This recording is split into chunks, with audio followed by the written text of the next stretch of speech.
Depuis que j'ai commencé à travailler avec mes ingénieurs en optique, à développer vraiment des systèmes optiques personnalisés, je me suis rendu compte que mes capacités pouvaient vraiment décupler de façon exponentielle.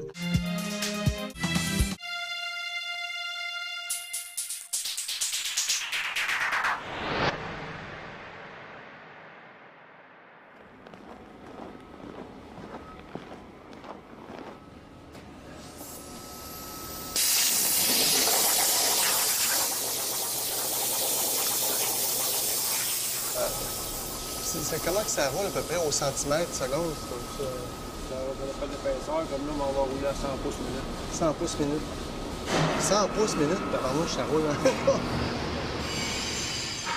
Ce qui est drôle, c'est quand j'ai acheté dans la région, je savais pas du tout qu'il y aurait une shop de même ici. Pour moi, c'est une ressource naturelle autant qu'une belle rivière pour aller se baigner. Je suis tellement content. Je t'arrive ici, c'est devenu quasiment mon chez-moi, une extension de mon atelier. Ils ont une technologie qui va très loin là, au niveau technique. Là, ça peut me supporter dans plusieurs étapes de ma production. Puis là, ben, à ce moment-là, j'ai ça à 15 minutes de l'atelier. C'est super. Puis là, on va regarder le point de vue global de côté. Là. Ouais, celle-là. OK.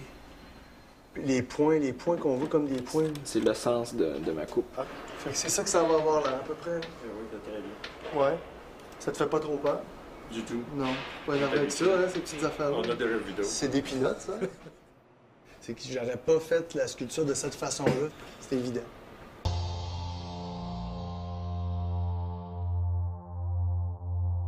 Tu peux faire d'autres sculptures, on aura du matériel pour.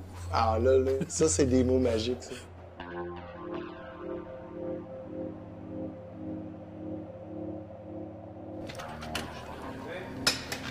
Peux-tu sauter ta main? Penses-tu qu'on peut le lâcher? Baisse un peu. Là, dans le fond, ce que je suis en train de faire, finalement, c'est de reconstituer la pièce que j'avais faite à l'origine à une échelle maquette, mais en plus gros. Mais le gros défi, finalement, dans cette pièce-là, dans l'assemblage, c'est que je dois absolument respecter des angles qui, vus d'un point de vue, vont concorder pour recréer l'image que je veux avoir. C'est vraiment, là, on pouvait pas avoir une plus belle pièce pour immortaliser nos 150 ans. Je suis surtout content, en plus, qu'on l'installe devant ici, l'église, là, parce que c'est vraiment, je trouve qu'il manquait ça au village, une espèce de point central où que les gens vont circuler, ils vont aller s'asseoir auprès de la sculpture. Puis ils vont pouvoir regarder l'épinette d'origine. Ouais, beau ça me tente, hein?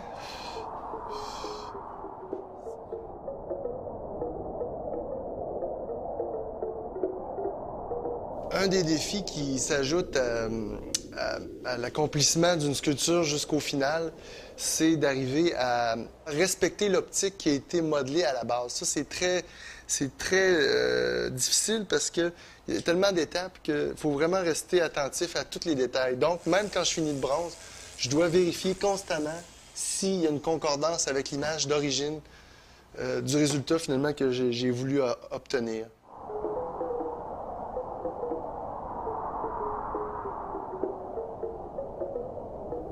Donc ici, on peut voir une de mes premières sculptures. C'est un bon exemple. C'est que je travaillais avec des jeux de perspective exagérés. C'est-à-dire, je créais des effets fichesse 3 dimensions. On avait un point de vue comme la fourmi sur le terrain du club de golf qui voit le joueur en action. Donc, il y a des points focaux plus gros physiquement et volumétriquement, ça devient plus petit. Si on regarde dans le reflet, j'ai découvert que la pièce se reflétait de façon à rétablir les proportions du personnage. Et c'est ce point de vue-là, finalement, qui a déclenché toute ma nouvelle approche. J'ai dû faire une grille en broche, finalement, qui m'a permis de décaler spatialement un peu les volumes que je dois donner à un objet pour inverser, finalement, les disproportions que la lentille provoque à l'espace. Ça a l'air compliqué de même, mais moi aussi, je trouvais ça bien compliqué. Puis ce que j'ai fait, c'est que je l'ai fait par essai-erreur. C'est-à-dire que j'ai construit vraiment, en regardant dans la lentille, toutes les proportions de façon à ce qu'il ait l'air proportionnel. Mais sculpturalement, je me suis aperçu des différences de distance qui se provoquaient lorsqu'on s'éloignait de la lentille.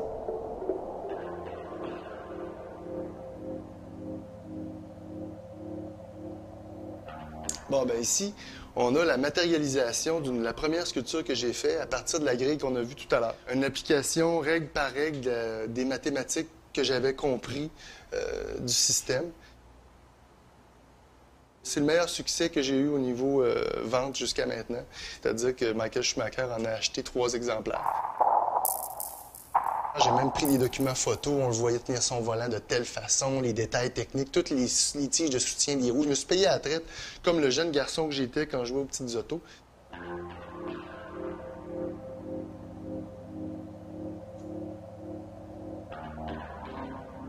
On va revenir à la dimension technique, c'est-à-dire que là, on va parler du moulage. Puis ensuite, finition bronze. Puis après ça, on revient à une pièce finie, paf! Puis ensuite, là, je me fais avoir.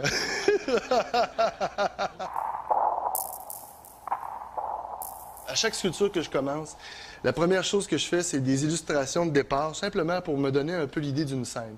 Ici, c'est la scène d'un gars qui travaille à l'ordinateur. J'ai pris des photos chez lui de son attitude naturelle devant l'ordinateur.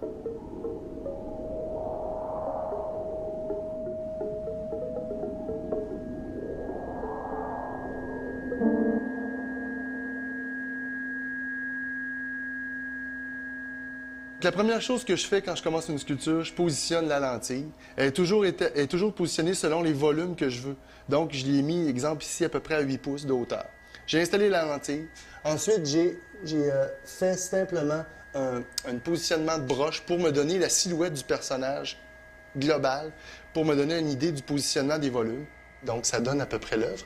Et ici, on peut voir finalement le produit fini, c'est-à-dire monté sur un socle que j'ai désigné, qui allait dans l'esprit de l'œuvre en question. Mais vous voyez que le bronze a toute une autre présence. Là, finalement, c'est ça que je me suis attardé à faire. C'est-à-dire que j'ai vraiment fragmenté ma sculpture. Une fois modelée, je l'ai coupée, puis toute la dimension. Salut!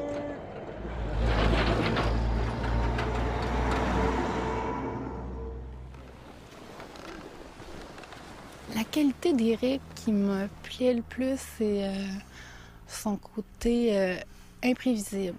C'est un gars qui a plein d'idées, puis qui est capable toujours de trouver un sens à ce qu'on fait, à ce qui semble banal. Puis là, tout à coup, ça devient extraordinaire. Puis il y a cette qualité-là, Éric, de mettre en perspective la vie ordinaire, puis de la rendre extraordinaire. Puis moi, je l'encourage vraiment à accentuer cette voie-là. On est comme des enfants qui jouent, puis on fait abstraction de la réalité bien souvent, là, puis on entre dans notre jeu, puis il y a juste ça qui compte, là. Fait que c'est ça notre vie, puis c'est ça pour moi, un artiste.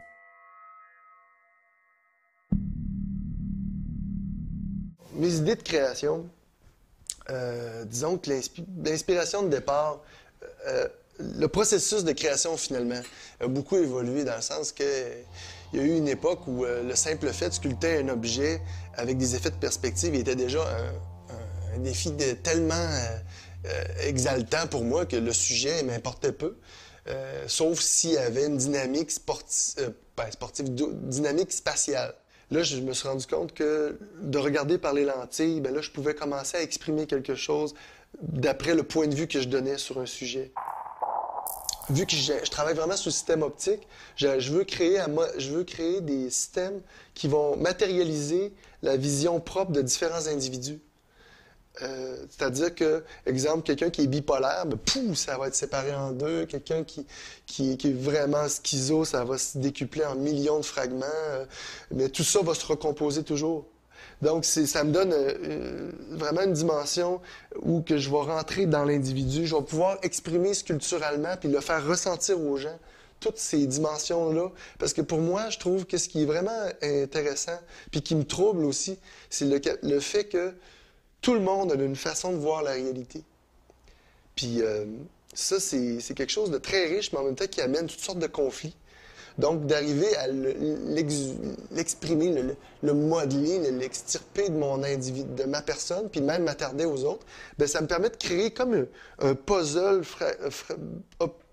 un puzzle sculptural avec lequel je vais jouer, puis je pense que je vais même grandir avec moi-même là-dedans. C'est comme c'est une thérapie. C'est de l'art-thérapie.